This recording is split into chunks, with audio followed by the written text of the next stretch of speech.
Good morning. না, একদম সকালে এতটা রোদ বেরোয়নি। আজ রবিবার আর এখন ওই 10:30 পৌনে 11টা বাজে। অ্যাকচুয়ালি সানডে মর্নিং, জামা কাপড় ওয়াশিং করার দিন, বাট এইবারে আমি আর কোনো রিস্ক নিইনি। কি জানি কখন বৃষ্টি চলে আসে, তাই কাল ডিউটি থেকে ফেরার পরই জামা কাপড় ওয়াশিং করেছি। আর এখন গুড্ডু ভাইয়াদের রুমের সামনে দেখো গোলাপ ফুল ফুটেছে, আর সামনের জমিটাতে ধান চাষ হচ্ছে। পাশের জমিতে ভুট্টা চাষ হচ্ছে ঠিকই, কিন্তু এই জমিটায় বৃষ্টির জল জমেছে তো, তাই ধানের চাষ হচ্ছে।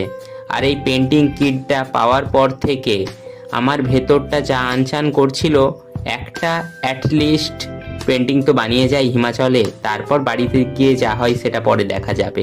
তাই সামনেই জন্মাষ্টমী, তাই শ্রীকৃষ্ণের এই পেন্টিংটা বানাতে বসলাম।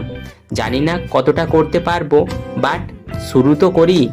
তারপর এই রংটা শুকোতে একটু তো টাইম লাগবে।